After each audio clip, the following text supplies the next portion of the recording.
You had that one song where you said, "I'm so New York, Lil Wayne probably wouldn't like me." Mm-hmm. Am I misquoting it? Nah, I said I'm so New York, Weezy probably won't like me. That's exactly what I said. You and Wayne ever have a conversation about that afterwards? Yeah, he ain't really taking no way. I didn't say it. I think it was,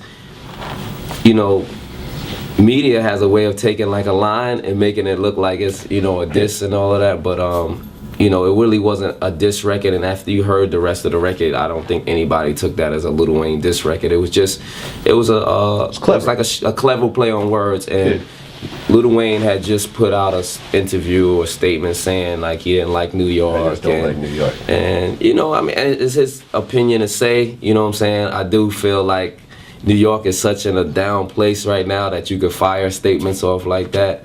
Not to say that he wouldn't have said it if we was big, but nobody really says that about certain places. Like, I wouldn't sit here and say, you know what, I don't like New Orleans. Like, New Orleans, I hate New Orleans. You know what I'm saying? Like, he could say he didn't like New York cops for the situation he did. Well, I just thought it was a cool way to cleverly play on it.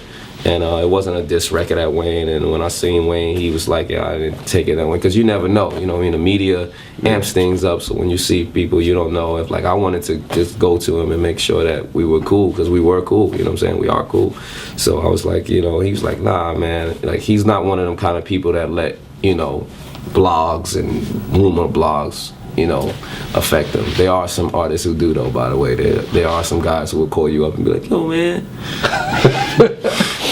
Like, what?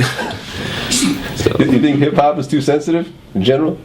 I mean, some people are sensitive, you know what I mean? I mean, some people are just sensitive, man. I saw it through Twitter, man. I used to joke people on Twitter, and I just, had to just fall back, because it's just too many sensitive MCs, man, and they don't take a joke well. So, before it instigates into something else that, could be whatever, you know what I'm saying? I would just keep the jokes within me and my crew, you know what I'm saying? Right, you don't go joke on you privately, you know what I'm saying? You don't go as hard on Twitter anymore, it seems.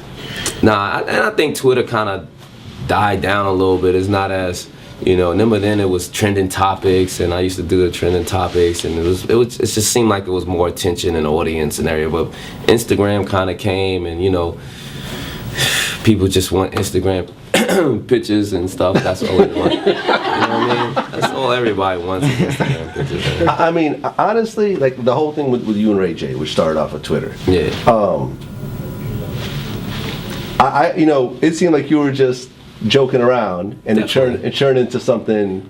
But it really turned into something because Ray J just wasn't in his right, sober mind, I guess. You know what I'm saying? He will tell you that. I'll let him discuss that if y'all ever do that interview with him. But, you know what I'm saying? That's why it just went a different place, because it shouldn't have went to a different place, but it did because, you know what I mean? I guess if you're sensitive about something, sometimes you take some drugs, you know what I mean? It'll bring it back up or bring that sensitivity up. But, that was over. You know what I mean? It was a long time ago. He's put out records since then. He has other things to worry about. Have you heard I Hit It First? I did hear it. What's your take on it? I mean, I don't even know if I have a take on it. I just heard it just for the sake of just let me just see what this is, because it was so much flying around about it. You know what I mean? I mean, it's a way, I guess he's going for some attention, you know what I'm saying? But I don't know. It's a little tasteless, I guess. You know what I mean? You want to take a shot to the gut, don't take it while she's pregnant, you know what I'm saying? I think Kanye responded and said, 100 million, I hit that first. Mm-hmm. That's how you do it when you got 100 million. That's how you respond, you know what I'm saying? You had made some comments about Kanye's rant, about him showing up lower than he felt he should be on the on the I just think list. Kanye's funny, man. Like the Kanye rants are hilarious, man. When he called up Sway, and he was saying that he got him his first TV. That's hilarious.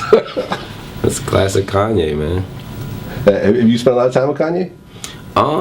Not much. You know what I mean? I've seen him in passing, and we've kicked it. You know what I mean? We've we have common conversation, and we have mutual friends, and we've worked on stuff before. We even worked on a record with Clue or something back in the days too. he actually produced on one of my albums. This was before he got big on Street Dreams. He did this joint over. It was kind of soulful too. So I guess that was the first little start of hearing like some soulful stuff. Yeah, the you know what I'm saying? I didn't know it was gonna grow into that, but you know, he actually redid over Mary J. Blige's "My Life," and it was on like my second album. But of course, he wasn't the superstar Kanye West is now. It seems like everyone I talk to has a great Kanye West story. Like for example, when I interviewed him, I said that he had just I just found out that he produced Stand Up for Ludacris, and I said, yo, you know, that's crazy. Yeah, so you didn't know that. And what I said was I said it was crazy because you'd be the last person I thought to produce that record because it sounds so different than all your other records. And he looked at me and said, if you hear a dope record, I should be the first person you think of. Any record you see here that's dope, you be like, dope. Did Kanye produce this? That country record, Kanye? You sure? It's not? All right. I'm gonna start doing that now too. Any funny Kanye conversations? I mean, only funny thing that was funny to me was one time we had a conversation like 7 in the morning. I was like landing off a very early red-eye flight, and like his security had passed me in to talk. I'm not gonna tell you what our conversation was about, but it was just funny that he was just live on the phone at like 7 a.m. Like it was just like only Kanye would just call a nigga at 7 a.m. and have like a full like hour-long conversation. But that was one thing that was funny to me.